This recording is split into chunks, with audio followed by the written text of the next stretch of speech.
આપણી આજની આ રેસિપી વગર રેસ્ટોરન્ટમાં આપણો ઓર્ડર ક્યારે પૂરો થતો જ નથી. તો ચાલો આજે આપણે રેસ્ટોરન્ટ જેવા સ્વાદ સાથે ઘરે બનાવીએ. હાય ફ્રેન્ડ્સ, હું છું એકતા મિલન પટેલ અને મારી ચેનલ ફ્લેવર્સ બાય એકતામાં આપનું સ્વાગત છે. ફ્રેન્ડ્સ, આજે હું લઈને આવી છું એવી કોમ્બો રેસિપી કે જે રેસ્ટોરન્ટ જેવા જ બધા જ ઇન્ગ્રેડિયન્ટ સાથે બનાવીએ તો પણ ઘરે પરફેક્ટ રેસ્ટોરન્ટ જેવો ટેસ્ટ નથી આપતી. તો રેસ્ટોરન્ટની દાલ તડકા બનાવવાની એક સિક્રેટ ટિપ્સ સાથે આજે આપણે રેસ્ટોરન્ટ જેવી જ સુગંધીદાર ટેસ્ટી ચટાકેદાર દાળ તડકા બનાવીશું. સાથે જીરા રાઈસને ઓસાવાની ઝંઝટ વગર ટ્રીક સાથે ડાયરેક્ટ રાઈસ વઘારી છૂટા છૂટા ફૂલાયેલા જીરા રાઈસ બનાવીશું. તો ચાલો સ્વાદિષ્ટ સફર શરૂ કરીએ. સૌપ્રથમ દાળ તડકા બનાવવા માટે 1 કપ તુવેર દાળ, 1/3 કપ ચણાની દાળ અને 1 ચમચી જેટલી મસૂરની દાળ લઈશું. ત્રણેય દાળને એક વાસણમાં લઈ પાણી એડ કરી 3 થી 4 વખત દાળમાંથી ડોળું પાણી નીકળવાનું બંધ ના થાય ત્યાં સુધી બરાબર હાથથી મસળીને દાળને ધોઈ લઈશું. હવે પાણી બરાબર નિતારી દાળ ડૂબે એટલું પાણી ઉમેરી 15 થી 20 મિનિટ જેવું દાળને પલળવા દઈશું. દાળને 15-20 મિનિટ પહેલાં પલાળવાથી દાળ જલ્દીથી ચડી જાય છે. તો તમે જોઈ શકો છો દાળ આપણી પલળીને ફૂલાઈ ગઈ છે. હવે આપણે કુકરમાં પાણી નિતારી અને દાળ એડ કરી દઈશું. દાળ તડકા માટેની દાળ બહુ પતલી હોતી નથી અને આ દાળને આપણે ગ્રાઇન્ડ કરવાની નથી, એટલા માટે દાળમાં પાણી પરફેક્ટ માપ સાથે ઉમેરવાનું. તો જે વાટકીના માપથી દાળ લીધી હતી એ જ વાટકીના માપનું 3 વાટકી જેટલું પાણી ઉમેરી 1/2 ચમચી હળદર અને 1 ટીસ્પૂન જેટલું સ્વાદ અનુસાર મીઠું એડ કરી મીડિયમ ગેસની ફ્લેમે 3 થી 4 વિસલ વગાડી દાળને બાફી લઈશું. તો ફ્રેન્ડ્સ, દાળ બફાય ત્યાં સુધીમાં આપણે જીરા રાઈસની તૈયારી કરી લઈશું. તો જીરા રાઈસ બનાવવા માટે મેં અહીંયા બાસમતી ચોખા લીધા છે. તમે તમારા ઘરમાં રેગ્યુલર જે વાપરતા હોય એ ચોખા પણ લઈ શકો છો. 1 કપ બાસમતી ચોખામાં 2 થી 3 વાર પાણી ઉમેરી પાણીથી ધોઈ પાણી નિતારી દાળની જેમ જ ચોખાની અંદર પણ ચોખા ડૂબે એટલું પાણી ઉમેરી 15 થી 20 મિનિટ જેવું આપણે ચોખાને પલળવા દઈશું.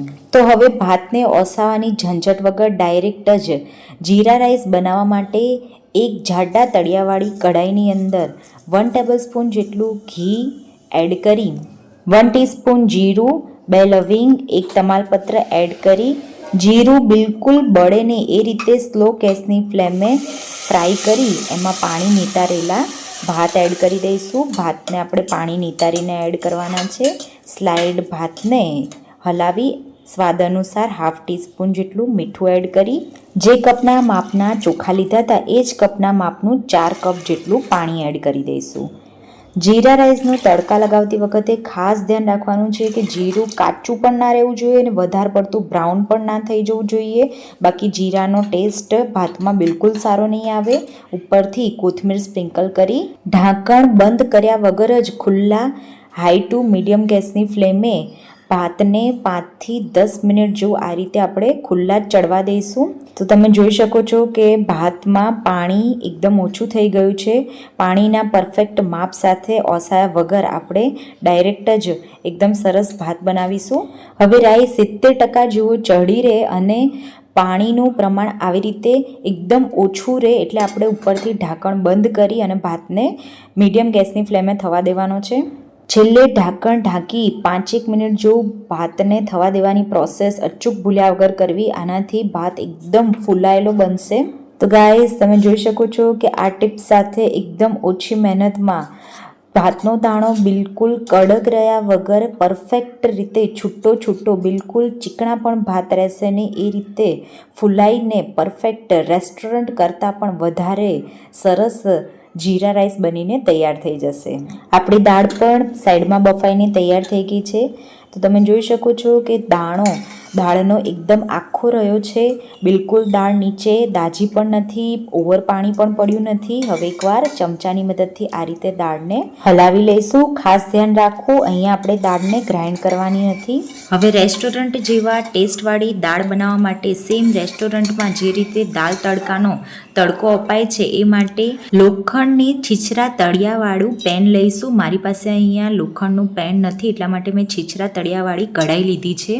હવે એમાં 1 ટેબલસ્પૂન જેટલું તેલ અથવા ઘી એડ કરી એક લવિંગ, એક ચક્રફૂલ એટલે કે બાદિયું, તમાલપત્ર, તજનો ટુકડો અને હાફ ટીસ્પૂન જેટલું જીરું એડ કરી, લીલા સમારેલા 1 થી 2 મરચાં, આદુની 1 ચમચી જેટલી પેસ્ટ, અને જો તમે લસણ એડ કરવા માંગતા હો તો સાથે 1 ચમચી જેટલી લસણની પેસ્ટ એડ કરી અડધી 1 મિનિટ જો સાંતળી લઈ 1 બાઉલ ઝીણા સમારેલા ટામેટાં એડ કરીશું. જો તમે ડુંગળી એડ કરવા માંગતા હો તો ટામેટાની પહેલાં ડુંગળી એડ કરી અડધી 1 મિનિટ જેવું સાંતળી લેવું. હવે મસાલામાં 1/4 ટીસ્પૂન હળદર, હાફ ટીસ્પૂન લાલ મરચું પાવડર, 1 ટીસ્પૂન ધાણા જીરું પાવડર, હાફ ટીસ્પૂન ગરમ મસાલો, સ્વાદ અનુસાર આશરે 1/3 ટીસ્પૂન જેટલું મીઠું એડ કરી પ્રેસ કરતા જઈ બધા મસાલાને આ રીતે મિક્સ કરી લઈશું. ત્યાર પછી 1 ટીસ્પૂન જેટલી કસ્તુરી મેથીને હાથથી મસળીને એડ કરી મિક્સ કરી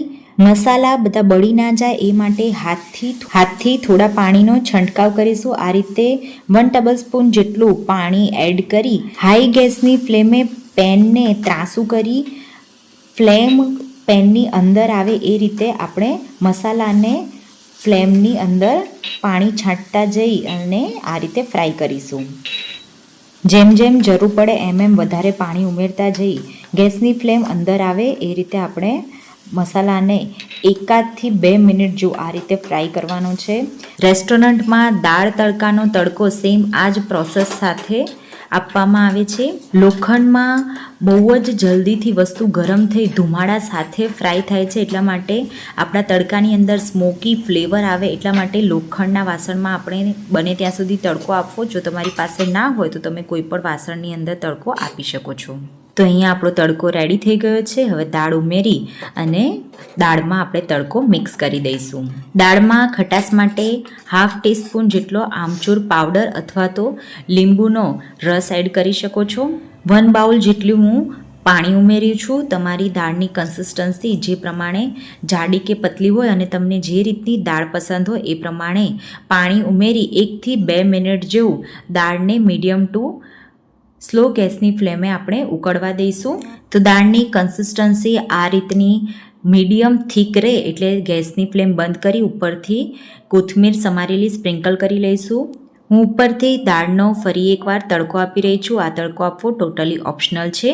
1 ટેબલસ્પૂન જેટલું ઓઇલ એડ કરી એમાં હાફ ટીસ્પૂન જેટલું જીરું, હાફ ટીસ્પૂન જેટલી હિંગ અને 2 થી 4 સૂકા મરચાં અને સાથે જ કાશ્મીરી લાલ મરચું પાવડર એડ કરી અને ઉપરથી દાળમાં તડકો એડ કરીશું. આનાથી દાળમાં બહુ જ સરસ સુગંધ આવે છે. તો આપણી ગરમા ગરમ સુગંધીદાર ટેસ્ટી ચટાકેદાર રેસ્ટોરન્ટ સ્ટાઇલ દાળ તડકા બનીને તૈયાર થઈ ગઈ છે. ગરમા ગરમ જીરા રાઈસ સાથે એને સર્વ કરીશું.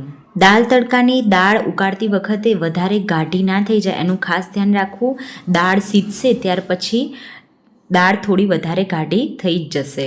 તો ફ્રેન્ડ્સ, વિડીયોમાં જણાવેલી બધી જ ટિપ્સ અને ટ્રીક સાથે ઘરે રેસ્ટોરન્ટ જેવા સ્વાદવાળી દાળ બનાવી સાવ ઓછી મહેનતમાં આ રીતે જીરા રાઈસ બનાવો. બિલકુલ ઓછા ખર્ચમાં સેમ ટેસ્ટ સાથે દાળ તડકા જીરા રાઈસ બનીને તૈયાર થઈ જશે. અને સાથે જ ફ્રેન્ડ્સ, તમે જો કોઈ ઘરે ઇનોવેશન કરી ન્યૂ રેસિપી કંઈ બનાવી હોય તો મને કમેન્ટ કરી જરૂરથી જણાવજો. તમારા નામ સાથે આપણે રેસિપી બનાવી ફ્લેવર્સ બાય એકતાના વ્યૂવર્સ સુધી રેસિપીને શેર કરીશું. તો ઘરે મારી રેસિપીને ફોલો કરી દાલ તડકા જીરા રાઈસ બનાવી મને કમેન્ટ કરી જરૂરથી જણાવજો કે કેવા બન્યા તમારા દાલ તડકા જીરા રાઈસ. ગાઈસ, તમારી આજની રેસિપી તમને સારી લાગી હોય તો વિડીયો લાઈક કરી ચેનલને સબસ્ક્રાઇબ કરવાનું ભૂલતા નહીં. નેક્સ્ટ રેસિપી આવે ત્યાં સુધી બાય બાય.